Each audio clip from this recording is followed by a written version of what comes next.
বিরল এক বিকালের সাক্ষী হল বাংলাদেশ। তুমুল লাল বিপ্লবে উড়ে গেল ১৫ বছরের বেশি স্থায়ী শেখ হাসিনার সরকার। পদত্যাগ করে দেশ ছেড়ে পালিয়েছেন শেখ হাসিনা, সঙ্গে গেছেন তার ছোট বোন শেখ রেহানাও। ১ মাস ৫ দিন স্থায়ী লাল বিপ্লবীদের কোটা বিরোধী আন্দোলনে শুধু সরকারের পতনই হয়নি, দেশ ছেড়ে পালাতে হয়েছে সরকার প্রধানকে।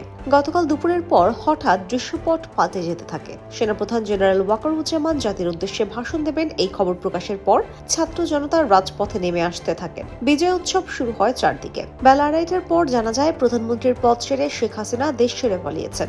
এরপর আন্দোলনে জয়ী মানুষের বাঁধ ভাঙা স্রোত ছড়িয়ে পড়ে সড়কে, অলি গলি পাড়া মহল্লায়, গ্রাম থেকে গ্রামান্তরে। রাজধানীর রাজপথ হয়ে ওঠে আন্দোলন বিজয়ী ছাত্র জনতার বিজয়ের ক্যানভাস। কোটি কোটি মানুষের স্রোতের অংশ প্রধানমন্ত্রীর সরকারি বাসভবন, গণভবন, প্রধানমন্ত্রীর কার্যালয়, জাতীয় সংসদ ভবনে ঢুকে পড়ে। এ সময় তারা এসব ভবনে নানাভাবে উচ্ছ্বাস প্রকাশ করেন। এ সময় লুটপাটের ঘটনাও ঘটে। বিকেল ৪টার আগে সেনাপ্রধান জেনারেল ওয়াকারুজ্জামান জাতির উদ্দেশ্যে ভাষণ দেন। ভাষণে তিনি প্রধানমন্ত্রীর পদত্যাগের তথ্য জানান।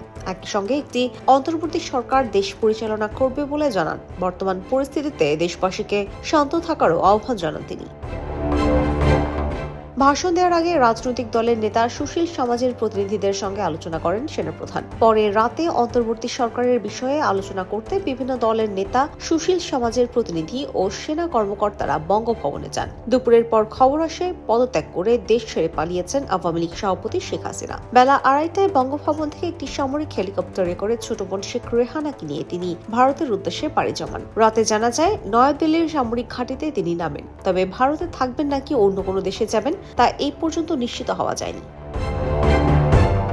ছাত্র জনতার একদফা পদত্যাগের দাবিতে বৈষম্য বিরোধী ছাত্র আন্দোলনের ডাকে সোমবার মার্চ টু ঢাকা কর্মসূচির দিনে দেশ ছাড়েন শেখ হাসিনা। যদিও দিনের শুরুটা হয় নির্মমতা দিয়ে। আগের কয়েকদিনের সহিংসতার ঘটনার জেরে গতকালও আন্দোলনকারীদের উপর বিভিন্ন স্থানে আইন শৃঙ্খলা রক্ষাকারী বাহিনী গুলি চালায়। আগের দিন থেকে আলোচনা ছিল ছাত্র জনতা গণভবন ঘেরাও করতে যাবে।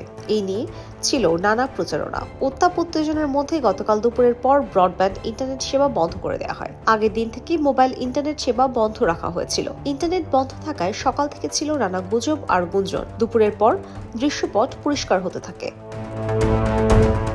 থমথমে অবস্থার মধ্যে লাখ লাখ ছাত্র জনতা রাজপথে নেমে আসতে থাকেন।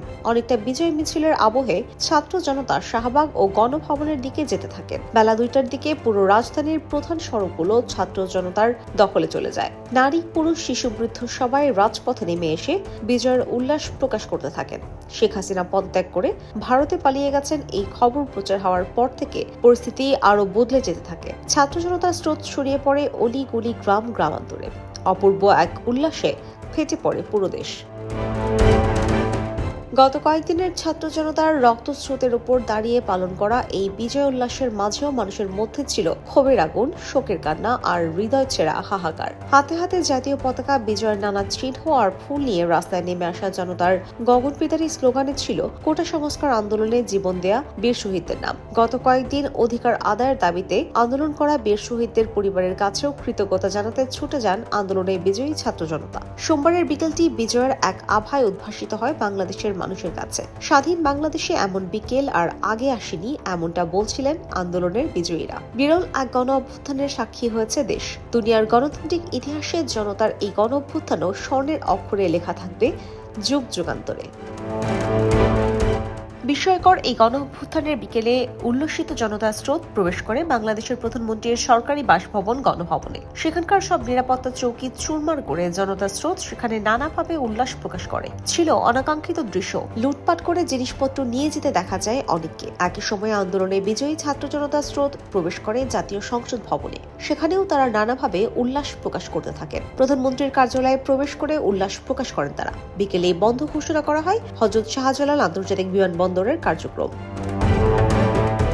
সারা দেশে বিজয় উল্লাস প্রকাশ করার সময় ঘটে নানা ঘটনা, হামলা, ভাঙচুর এবং অগ্নিসংযোগ করার তথ্যও পাওয়া যায়। তবে বৈষম্য বিরোধী ছাত্র আন্দোলনের পক্ষ থেকে সবাইকে রাষ্ট্র ও জনগণের সম্পদ ধ্বংস না করার আহ্বান জানানো হয়। সবাইকে শান্ত থাকার আহ্বান জানানো হয়। আগামী ২৪ ঘন্টার মধ্যে জাতীয় সরকারের একটি রূপরেখা দেওয়ার তথ্যও জানায় বৈষম্য বিরোধী ছাত্র আন্দোলন। সাম্প্রদায়িক সহিংসতা রোধে সবাইকে ঐক্যবদ্ধ থাকার আহ্বান জানানো হয়। বিএনপি, জামায়াত সহ রাজনৈতিক দলগুলো সব ধরনের সংঘাত, সহিংসতা পরিহার করে সবাইকে ঐক্যবদ্ধ থাকার আহ্বান জানায়। IBTV USA news desk.